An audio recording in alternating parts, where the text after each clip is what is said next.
Heimar, það er mikil gleði í kvöld, það er nánast eins og þið hafið bara verið að tryggja einhver titil, er það ekki?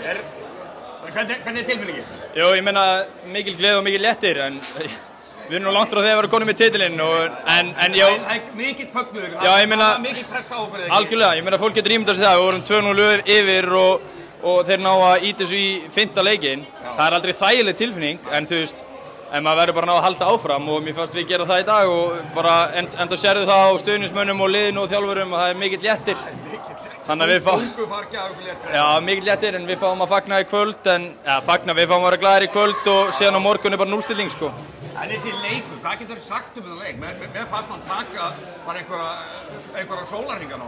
Já, í rauninni þetta tók rosalega langan tíma. Já, tók mjög langan tíma, það var mjög mikið af dauðum boltum, mjög mikið af villum, þetta var náttúrulega mjög hörð vörn frá báðum liðum. Það var lítið af skotum sem fór niður, það var ekki droslega nýting á báðum liðum rauninni í dag. Það voru tíma sem að hafa bara eins og væri eitthvað í körfunni. Einmitt, en það mátti nú alveg búast við því, ég meina það er mikið undir og bara liðin reyna að mæta eins tilbúinu við geta en þetta er náttúrulega bara svona 5. leikur, þetta er bara barátta frá byrjun til enda sko.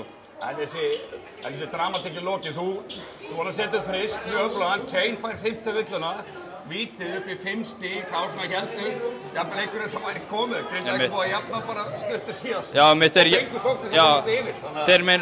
þeir jöfnuðu og voru komnir í sókn til að vera komnir yfir með 40 sekúndur eftir eða eitthvað, það er bara það er stutt á milli í þessu, eins og þú sér, og bara sem betur fer endur við með sigurinn í dag.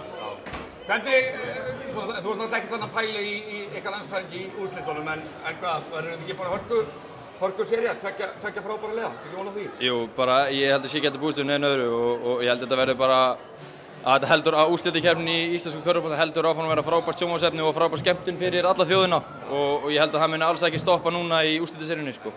Til lukku með þetta. Takk fyrir.